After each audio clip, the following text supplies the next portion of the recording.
going on, guys? It's Jambo again. So I'm making another video like I did the last one about my point of view of dungeons, but I forgot again to show what gear I was running at the start of me recording. So here's what I was running during that key.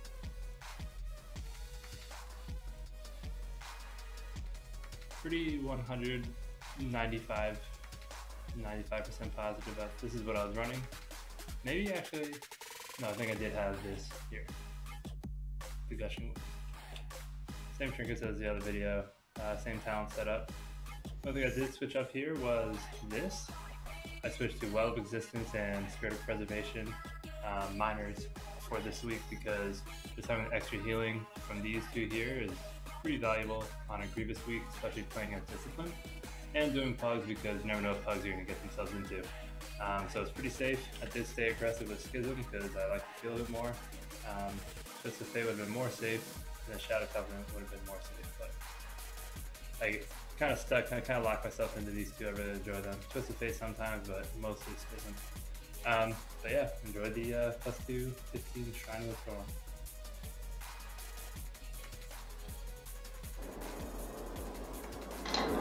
Okay, here we go on the 15 +2 Shrine.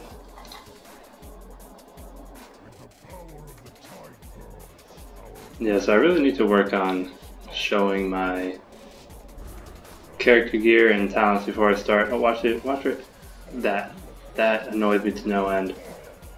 For whatever reason, when I stream or try to record videos, I get like hypersensitivity, and sometimes that's actually the worst I've ever seen it, but it gets beyond annoying. I'm trying to slightly turn my camera angle, but I actually do like a freaking 720 or 900 like Tony Hawk. And I don't mean to be Tony Hawk, I just want to play some WoW, man. I played my Tony Hawk Pro Skater earlier in my days. I just want to play some WoW and get down. But here, kind of sucks as little smallies drop Sanguine because it's kind of inconsistent throughout dungeons. But we survive here. We make it through because I see everyone starting to go low on health. I'm like, alright, I need to do something. So I pop my Shadow Fiend. Pop my Radiance, Shadow Fiend. Everyone starts getting topped up pretty quickly and easily. And of course, down here, yeah, there we go. I changed my my healing meter to current fight or current pull, however Details decides to word it. Yeah, this is actually an overall pretty good run. Really liked how it turned out. It was actually went a lot better than I thought because Grievous is Sanguine, right? Like those are just, they're not hard, but they kind of really show. They kind of separate the good players and the bad players, honestly. Sanguine, a lot of tank positioning, but sometimes you just can't move them up. Let me stop right there. I got hit there because I think I was actually watching a stream while I was playing this key. I was either watching a stream, I was not looking at my screen, let's put it that way. I forgot exactly what I was doing at the time, but I tell you, it was not looking at my game screen. So we continue.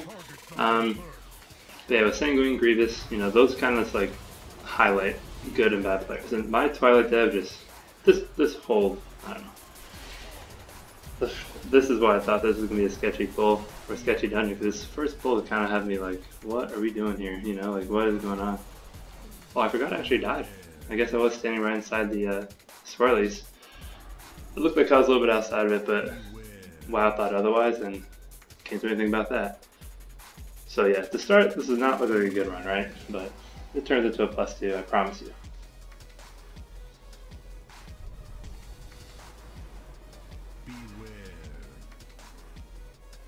There we go, passing some more wisdom. Look at that. Interrupt, help bring mobs together. Look at that wisdom. So wise. Oh yeah, and this right here, my interrupt tracker. Hopefully I changed it later in the run. I'm pretty sure I did. Yeah, it's just not a good spot. Pretty sure I ended up finding the time to get out of combat and drag it upwards a little bit.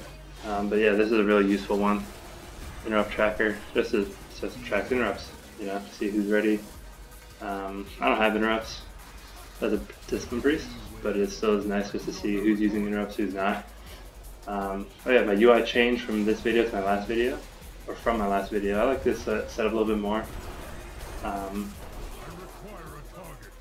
So let me continue on, I guess, about Sanguine and Grievous. You know, Sanguine helps. I can help with Sanguine as a Discipline Priest, and Druid here can help as a Druid with Tidal Wave or whatever it's called, but just knockbacks help position Sanguines properly, or to even get mobs out of Sanguine. And then Grievous just kind of falls on the whole group. It's mainly a healer, but you can do your part as a tank and DPS to have good self-sustain, or kind of, if you normally run more DPS oriented, try and run a little more self-sustain oriented, especially in pug situations. You know, if you're pugging, no voice communication, the best thing you could do is do whatever you can to help.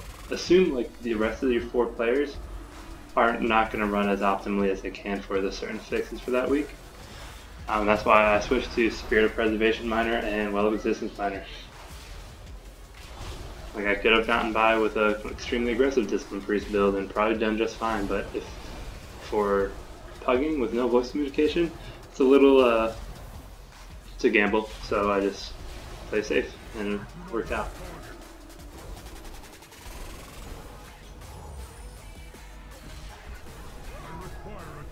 So the last time I said I was going to do more of a Discipline Priest point of view, and I am, but I think maybe I can, because everything I highlighted in the last video as far as like keeping atonement stuff on people, keeping atonement stuff on the tank, keeping atonement stuff mainly on the tank, that way you benefit more from your Sins of the Many talent, because it's every atonement out, you lose, I think it's 2% or 3% damage, because base you get Sins of the Many 12% damage increase. But that gets reduced by each atonement that you have out. So the less atonements you have out, the more damage you're putting out, the more atonement healing you're putting into whoever has your 1 atonement. And so I think about that when I'm playing around. Here I know there's going to be a lot of AoE damage, so it's more important as a healer to keep people alive, right? Keep people alive versus trying to pump damage, which I have an issue with sometimes, because I know I play Discipline Priest, and I know they're kind of seen as, well, before Holy Paladins and Resto Druids kind of found their niches, or niche, as damaging healers also. Discipline Priest is kind of V1, so I kind of still find myself like, I just need to pump damage.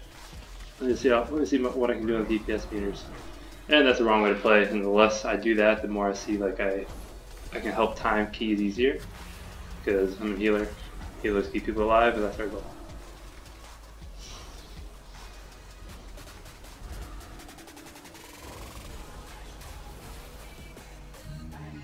That's a pretty good spot to drop the portal, because you're not gonna. I think we start RP here, because yeah, I think the Paladin goes and starts it. And this pull, I was kind of surprised he did. Wasn't ready for it, honestly. I thought we were just gonna skip this whole pack, but it ended up working out fine. I think this actually took us a few tries, because we missed some shadow. We missed some interrupts on the many rapids. Here it is. I believe this is the one we missed an interrupt or two, and it made it last longer than it should. But good thing is, as Priest, you can mass dispel those off, or you can sit there and dispel magic on each target. Oh yeah, this went really well. Good. Oh, this is probably the biggest reason why we timed this key. Well, +2 to anyways. This Hunter was just popping off. And I think he did not. Yeah, there you go. Not a single corruption. Like no Twilight Devastation. Like, what is this guy doing? You know. Blood of the enemy, getting that crit going. BM Hunters, man, they're tough. I feel like they've always been good. This whole expansion is just kind of been slept on more so than anything. And now corruptions kind of probably put them over the top. And also the fall of rogues. The fall of rogues for this season, the last 3 seasons, they're kind of seen as necessary if you want to push because of Shroud. But now, you know, no more Shroud is needed. It's still a good play to have Shroud, but you can get by without Shroud now. And a lot of players are still doing it. And the higher keys, this is just a 15, but higher keys, people are still timing without a rogue. And invite some more hunters, you know, they got good utility. You got Lust, they have Dispel, they have a heal. They got the Purge also, so they kind of bring it all with their pets. Really useful to have one. And I forgot we were actually playing the Feral Druid, and that's normally seen as a no-no, but it's no big deal, honestly. A lot of people are like, no way, why'd you play Balance over Rest or Feral all the time, you know?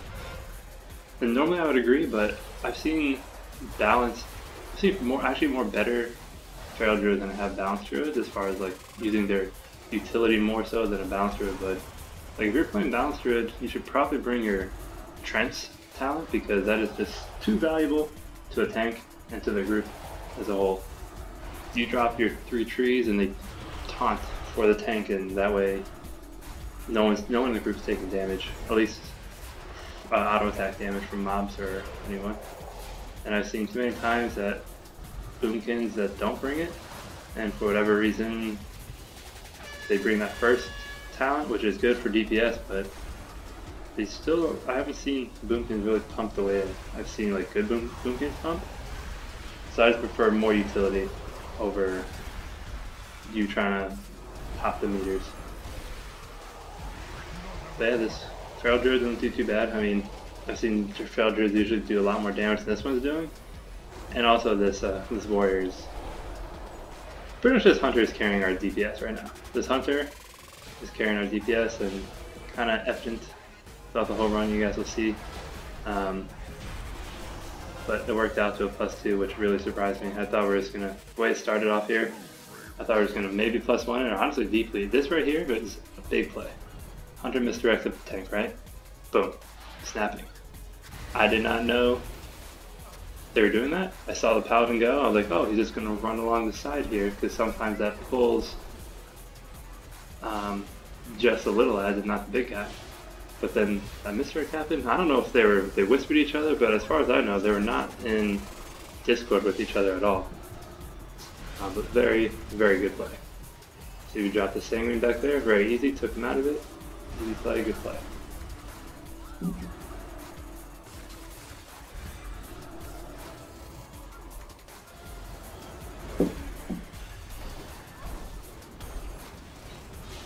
Here I timed my ramp properly. Atonement before he's doing that AoE damage, or she's doing that AoE damage. And he's going through a rotation. Disc is fun. Disc is good.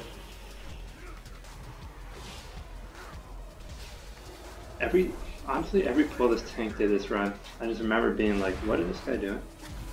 Wait, why are we pulling that? What are we doing? Like, why? And probably the whole entire run, I was just like, what is going on here? And it turned into a +2, so I whispered this guy at the end of the run, like, hey man, like, if you need a healer for a tank, you know, or if you need a healer, let me know. If I need a tank, I'll let you know. For whatever reason, I tried battle tagging and adding him. I couldn't. Blizzard said player not found for some reason.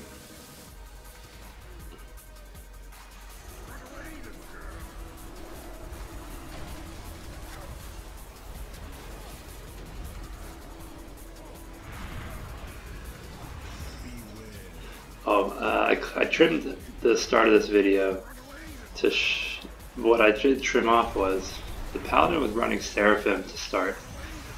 And Seraphim is kind of like, I guess, a schism play almost. You know, it's to use it properly, you kind of have to know what you're getting yourself into. You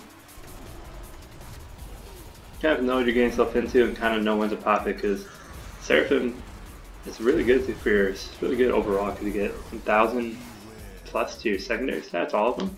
That's very good, but to know when to use it properly is kind of, I don't really see too many paladin tanks using it properly, let's put it that way. So I recommended this guy switch to Last Stand, and he did, thank God, because Last Stand's, like, look at the amount we're pulling. Every pull we've done so far has probably been at least 4, and Last Stand I think is, what, 2 to 3% damage reduction and also damage increase to the paladin for every mob around them within 8 yards, I think it is. That is super valuable, especially for the size pulls we were doing this run. Like, it was pretty obvious. I think I tell him on the video that Last Stand kept him alive at certain pulls where I was like, oh shit, this guy's about to die. Boom, Last Stand, just that damage reduction was helping him out. Oh, thank God that was annoying.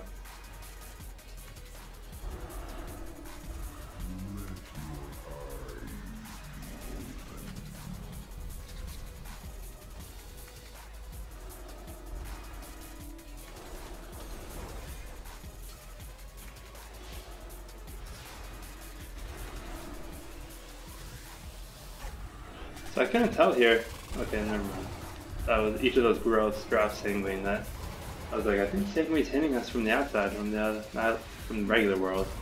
I guess it was just those growths I wasn't paying attention to.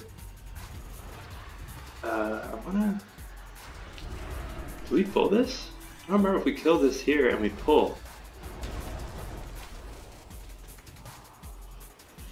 No, okay. Yeah, no, we don't. Okay. I was checking my meter there to see how much, if I topped off that hunter with one Shadow Man, but no, he used Exhilaration, which is a great play. Great play by the hunter. That's what I'm talking about. That's good pugging right there. Good. This is just an overall great hunter.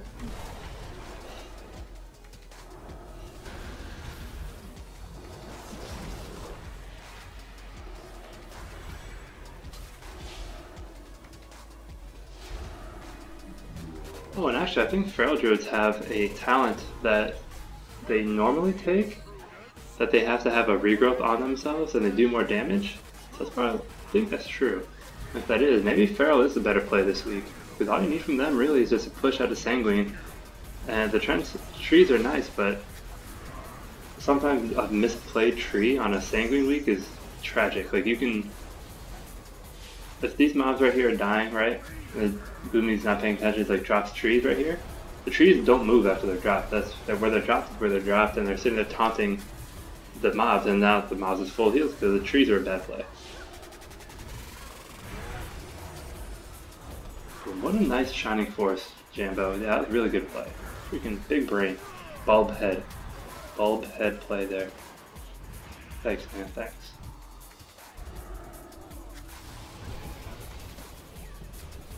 Sketchy here.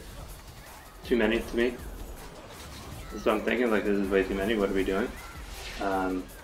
One of these things are going to go pull the other one that we're not ready for.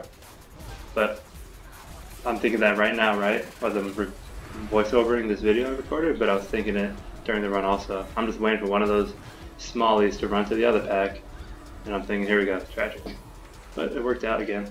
Somehow, these runs just worked out, and Hunter is just destroying the meters.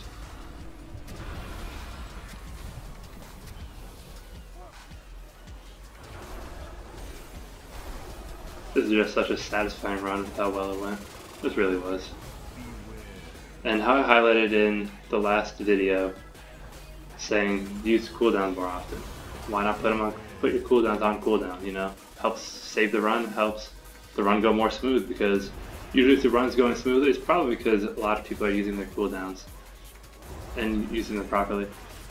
And a quick plug for my buddy, One Azeroth TV, Metro. I sent him a video. He's been doing this thing where he takes viewers, he streams on YouTube under One Azeroth TV. But he's like, let me just start this, I guess, series of take viewer keys, they send me videos of themselves running, and I give them tips and what I think they should do better to improve their play. And honestly, I sent him the video because I don't think I need, well, I do need to improve, but I didn't really send my video to him for that. It was a tragic 14 Atal Dazar we ran with overqualified players. I thought it was really funny. So if you guys want to check out a good failed 14 Atal Dazar by overqualified players besides one, head over to One Azeroth TV on YouTube, and it's the 14 Atal Dazar. I forgot exactly how I titled it, but it's a good watch, and check out his stream. Oh, I timed that plug just right before the pull.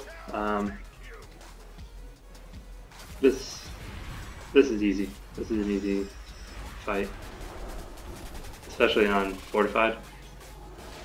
It's just really getting interrupt orders down, and melee to not stand in front of the frontal cleave, which happens because people aren't paying attention. Of this team, I think someone here gets hit by it. In this pull, the rogue or the druid?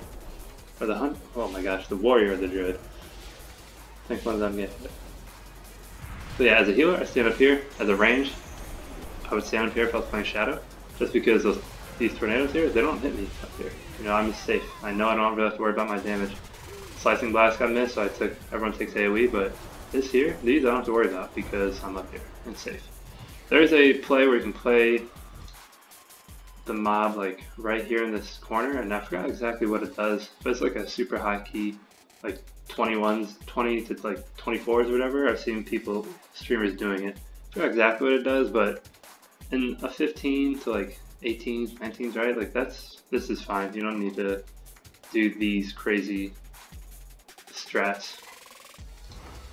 But yeah, I jumped down because I actually want my Twilight Dev to start hitting. Because my Twilight Dev's proccing from too far away, it doesn't make it to the boss. Kind of lame, so I'm like, let me hop out. Not much for me to worry about besides dodge tornadoes and his frontal, and hopefully I get some use out of my Twilight Devastation Corruption. Powered Radiance, saw multiple people going down around the same time, so it's Powered Radiance, easy peasy.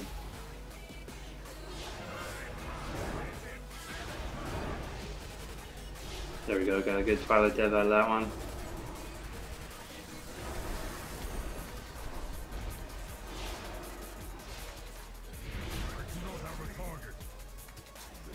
Do I highlight my DPS? I'd like to see what I did to hit 30k. Probably Gushing Wounds, Corruption,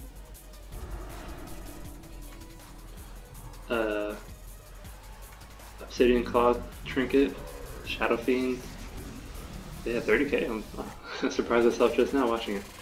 Master Spell here, boom, yeah, right on cue.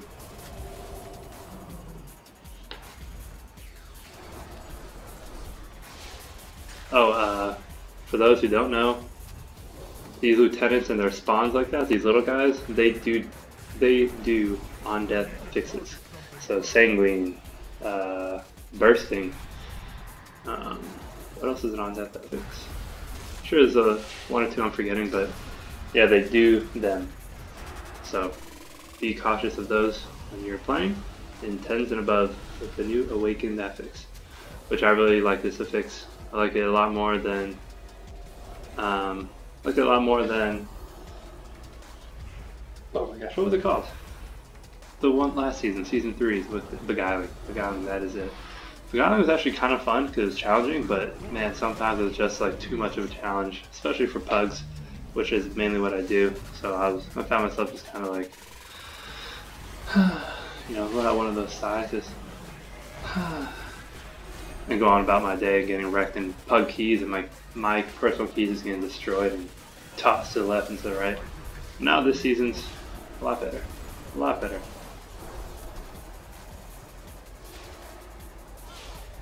So yeah, that play I did there was a massive spell because my awesome UI, my weak core I found. Here, these bone shields. I forget exactly what they do, but it's showing this dot here, right? Because as a priest, it's showing I can dispel these. So massive spell. So go back. Where were we? Right there's good. Go there. And now that we made it pretty far without another death, I think we end up with a total of 5. I'm excited for these types of pulls right here, because I know this guy is getting so much use out of his last stand talent. Look at this DPS here.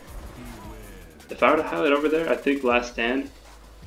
Actually, I don't think last stand shows up on the DPS meters. I know it shows up here on the healing meters, but I'm pretty confident that the last stand is giving this guy a big boost. It could be some of his corruption also, and it's using cooldowns, but last stand just makes him stronger in big pulls.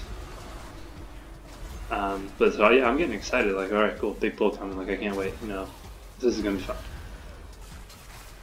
Because I know these guys are just gonna pop off the meters. They're gonna go by super quick instead of doing a few pulls here and there. You combine a few pulls into one big pull, and easy peasy. Let's keep going. Bada bing, bada boom.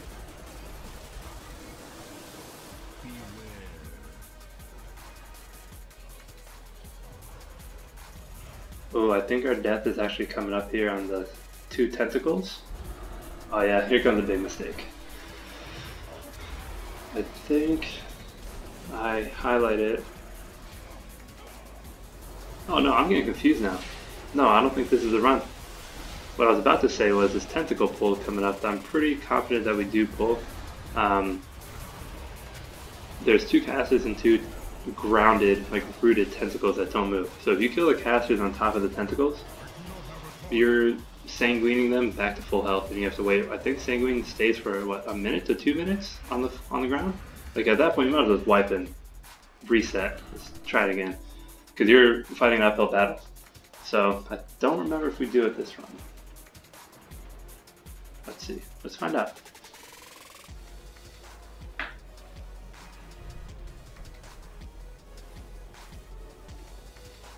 Yeah, we're going for it. Do I make a big play and Shining Force them right the hell out of there? No, I'm getting excited just watching my own key. Do I do it? Do I do it? Does someone do it? What happens? No, maybe this Paladin just made a good play. Yeah, Paladin just made a good play by... decent play. Let's put that. Yeah, okay. Learning. We learn here.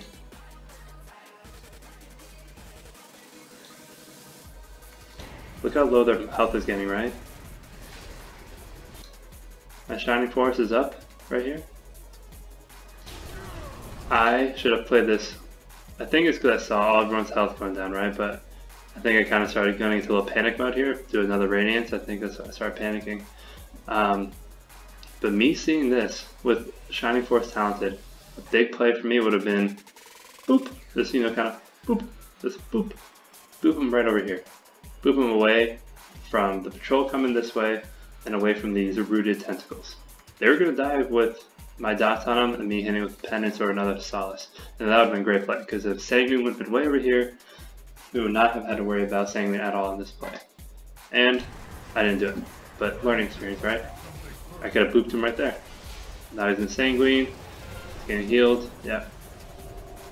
My bad. That's my bad. He could have done something too, but pretty much always assume the worst, right? When you're playing in keys. Pugging in keys, let me put it that way. So yeah, I should have booped him. Something to be wary of if you play Priest, or if you play Druid, or even if you're an Engineer with your knockback belt. That's just a great play with Sanguine live. Hit them with a little boop, right out of Sanguine, and right as they're dying. Big play.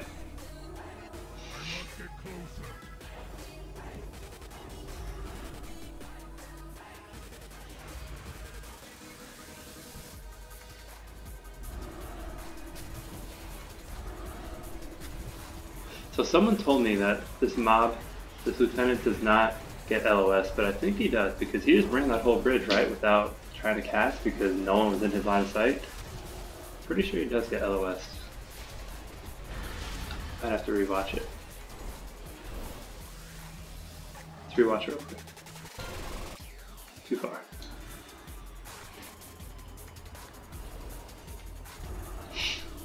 Because he casts like, what, every 2 to 3 seconds, right? Let's see if I get a good camera angle of showing where he's at. Yeah, he would have... Yeah, I think he would have casted by now if we were not LOS.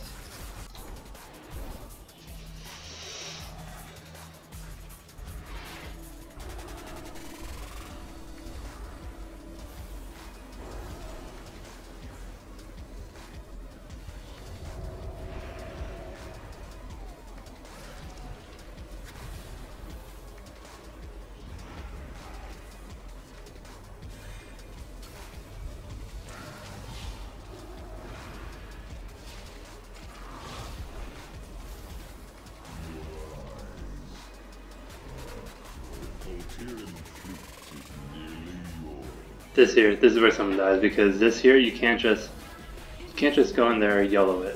You can't just go in there and zerg it. Because I don't remember what they do, but for some reason they do something. But if not everyone's in there, like, yeah, if not everyone's in there, they get hurt. I don't remember why. And also could have been just did burst at 210k.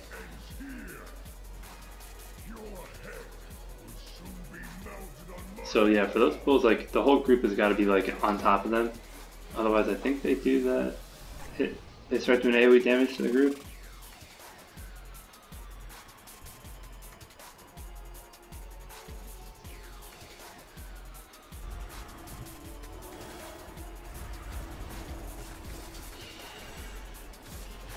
Yeah, even this week I thought maybe I would change my world main major, but nah, I think I'm just going to keep sticking with it. It's just, to me, it's very valuable to get that much intellect. Get this much intellect with it on a 15-second buff on a 1-minute cooldown. To me, that's just insanely valuable, especially as a Discipline Priest, because more intellect means more damage, which means more atonement healing.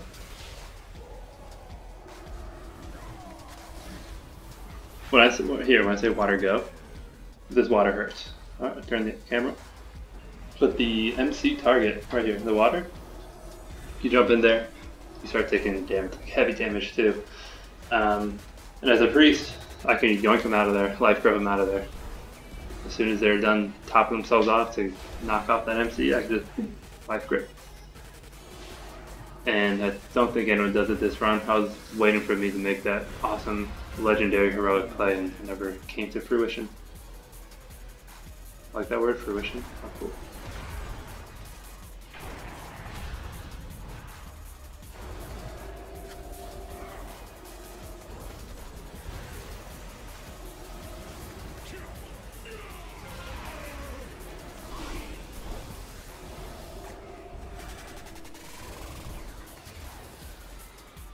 Even here, right? We have 5 minutes to 2 chests. I just noticed that right now. Like, damn, we got 5 minutes to 2 chests. We still have 6% more to pull and kill a boss.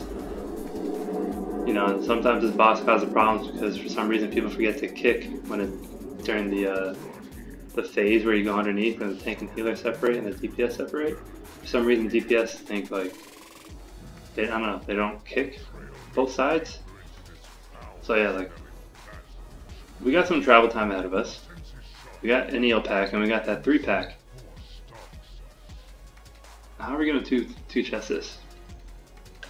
Yeah, I don't know.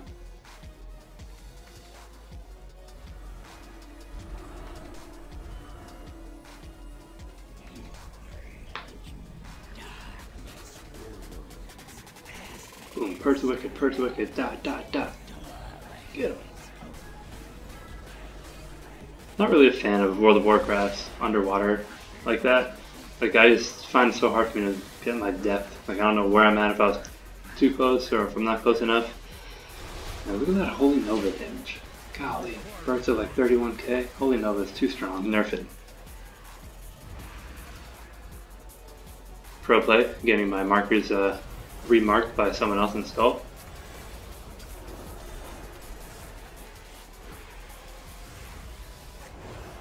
So I don't know, he used Arctic Defendant there.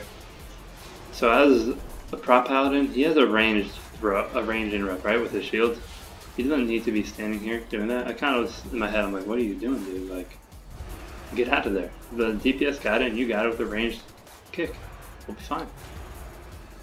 But he decided to just be a masculine dude and stand there and take the aggro. I think I have to grab him if I've had enough. Do I do it? Yeah, I do. Kind of give him a clue, which I really do enjoy having life grip as a healer. It's kind of like, hey, get a clue, move. You're taking too much damage. Do something different, pretty much. So we downed those packs pretty fast. Maybe within a minute and a half, 3 minutes on this boss. It's very doable. It is, because we end up doing it.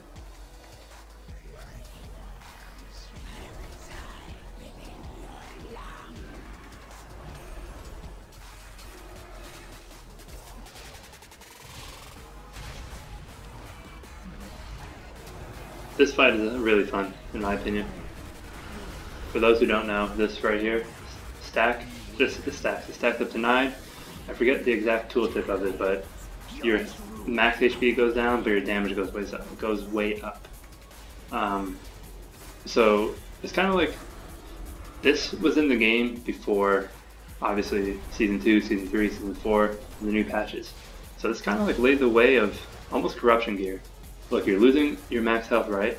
But you're you get this fat damage increase buff. Like, do you want to keep it to get through the fight faster, or do you want to play it safe and dispel yourself, and then now everything's back to normal, but the fight goes on a little bit slower? Like, this is really, really cool mechanic in my opinion. I'd like to see more of it, honestly. But yeah, this is, so I keep it, and that's why I think it's really fun, because there's a lot to see and a lot to do and a lot to avoid in this fight. So I go popping that, it's going to start popping up. Love seeing those numbers fly across the screen.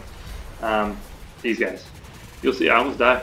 I'm like, shit, should I dispel myself? Maybe I should. So after he goes down, right, you gotta avoid the tentacles that spawn on everyone. You avoid yours, okay, but you might hit someone else's tentacle. You might accidentally run into this. Those little orbs, those little guys, I believe when they hit the target, when they hit him, I think they increase his sanity. But if they get killed, they do AoE damage, if I'm not mistaken. But we're just too strong. I keep it, I do 45k almost, GG, plus 2 chests. Boom. That was a good satisfying run to watch again. Yeah. That was cool.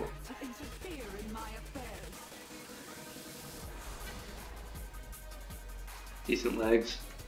I don't equip them though. We don't do a 17, by the way. You know, spoiler alert. We do not do a 17. Whoever's key this was, that they had to go get dinner or something lame. But yeah, that is the key. Thanks for watching. I don't know if I really have any closing comments. But yeah, thanks for watching. I want to do more of these videos. But I don't want to, I have some, like I think I have a 10 or 2, a 12 or 2. I think I have a 13 or a 14. Like, these are all chested videos I took of myself playing. But what good is it really watching a 10, 12, or 14? I think 15s, I think, is where I'm just going to keep it at. Unless it's like a crazy 10 plus 4 or something, or a 14 plus 3. Like, then I'll probably make a video. But I think 15s is kind of it. And my mindset on that is because 15 is a new highest you can get for your weekly chest as far as item level goes. So I think that's why I kind of made 15 my mark. So I just did a shrine, and then the last video was a lake rest. So I think I have another a freehold 15, I think maybe an Atal Dazar 15, but those are only plus ones. But please comment, leave a like, follow the page. I'm trying to get my YouTube growing. Please let me know if there is anything else you guys want to see. And I hope you guys enjoyed the video. Thank you for watching. I hope you all have a good day.